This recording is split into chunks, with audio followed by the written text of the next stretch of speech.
Hello, ladies and gentlemen. Today we're going to be taking a look at some special properties of logs and how we can use them to expand and condense log expressions.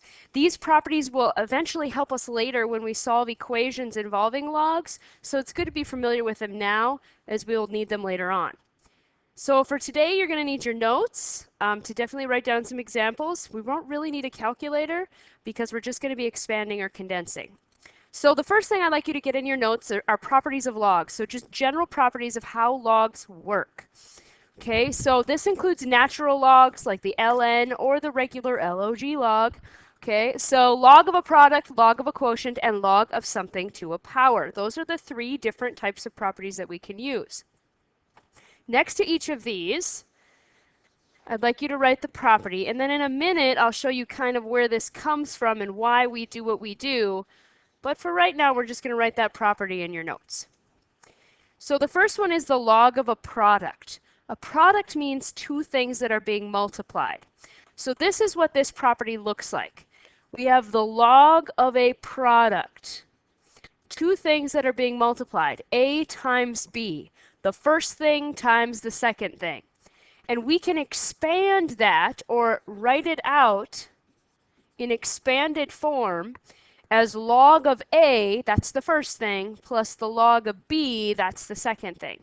So when you have a log of a product, you basically do the log of whatever's in there, whatever pieces make up that product, with an addition sign in between. Now log of a quotient, now that means division. Instead of multiplying, now we're dividing in that parenthesis set, okay? So instead of doing a plus sign, we're going to do a subtract sign. So when you have the log of a quotient, that means two things being divided. We're going to take the log of the first thing, which happens to be the numerator, minus the log of the denominator, or the second thing. And last but not least, when we have the log of something to a power. When we have the log of something to a power, then notice what happens. That's not blog, okay, in this internet technology world. Notice what happens. This exponent goes to the front of the word log. This was the exponent, and we still have the log of whatever that base was, okay? So be careful how you write that so it doesn't just look like blog here, but it'd be B times the log of A. So that exponent flows to the front of the log. So why do we do what we do with these log powers or log properties once you have them in your notes here? Why do we do this? Well, remember why or how logs sort of work or why we need logs? Don't write this part down, okay? Log base 2 of x equals the exponent. So remember what it's good for. Remember how we can make sense of this. Remember that a log is just an exponent. And when is it that we add exponents? We add them when we're multiplying. Okay, when we're multiplying 2 to the 4th times 2 to the 3rd, that's when we add the exponents. So it makes sense that when we're multiplying within logs here, or a product, we also would add the exponents. When do we subtract exponents? We subtract exponents when we have division like this, 2 to the 5th divided by 2 squared. We would subtract these powers to find out how many 2's there are and where they're at. So because logs are the same thing or are equal to an exponent, that means that we would do the same things when we have a log of a quotient. We would subtract. And when do we multiply exponents? When we have powers onto powers, right? So when we have powers onto other exponents or exponents on other exponents. And so that's why we would use this whole idea of taking that exponent and multiplying it by a log, because we're talking about exponents onto exponents. So let's take a look at how we can expand now. So a couple expanding examples. Write these in your notes. We have the log, first one here, we have the log base 3 of 4 and an x. This is a product. So if I was going to expand this, that means I want to stretch it out and make it really big here. So to do that, I'd write the log base 3 of the first thing, which is a 4. Plus the log base 3 of the second thing, which is an x. Because I had a product, I will add the two logs together. Okay? My log properties say when I have a log of a product, I expand them by using addition.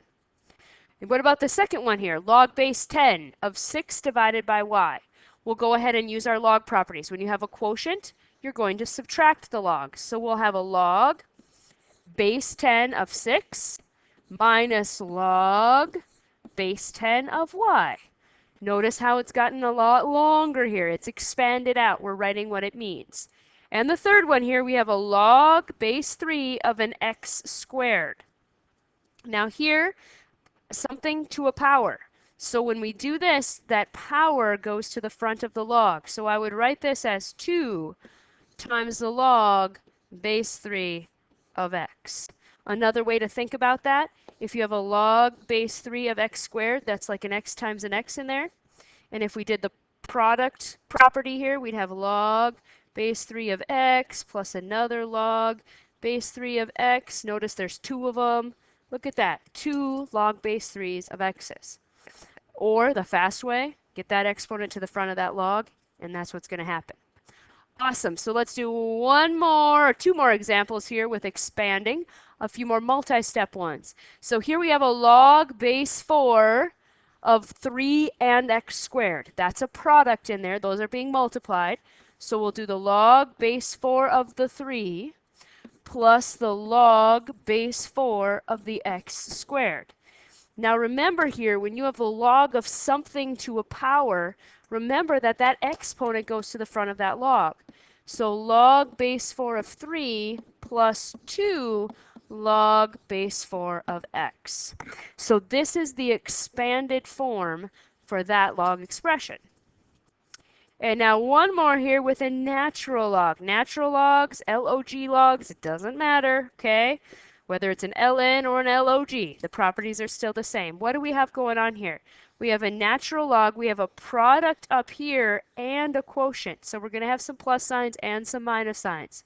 So we do the log, or the natural log, of the 6, plus the natural log of the second thing, the x, and now for division, we'll do minus the log y. So this is the expanded form of that log expression. Now, if we can expand, then we should be able to think backwards in terms of condensing. So a few condensing examples here, and then we're done. So let's think backwards.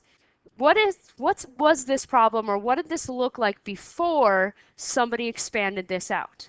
Well, notice here we have a log, and we have a subtract sign in between these two logs here. That means that we must have had a quotient or some division happening. When you have a subtract sign, that tells you you had a quotient. Okay? What was being divided? Looks like 7 was being divided by x. So we had 7 divided by x.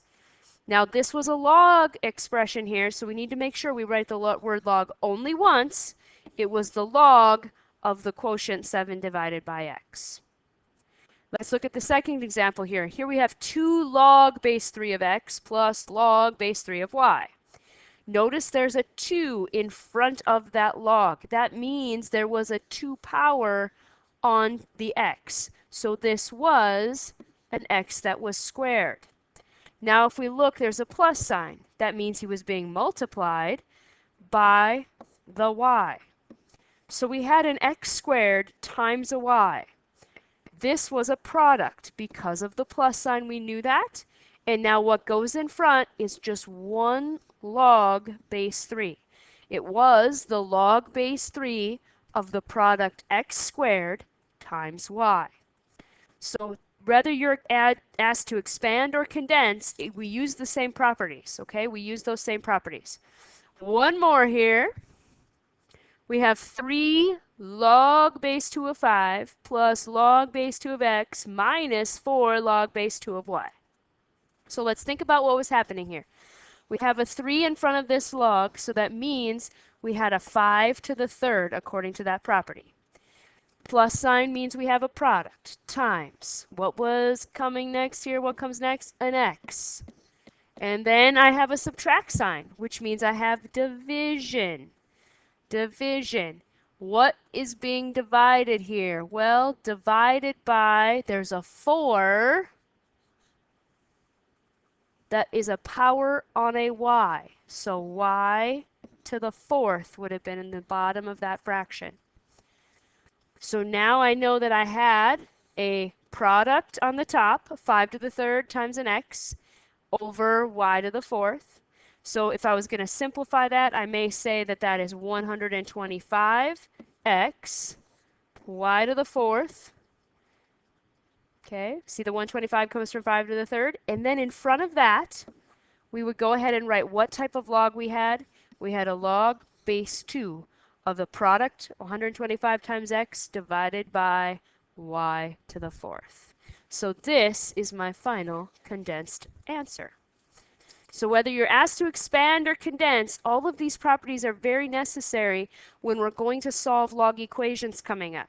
So being able to take a look at how this may help us solve a problem like this to sort of simplify or condense it down so that we can isolate what we need to isolate and solve for x.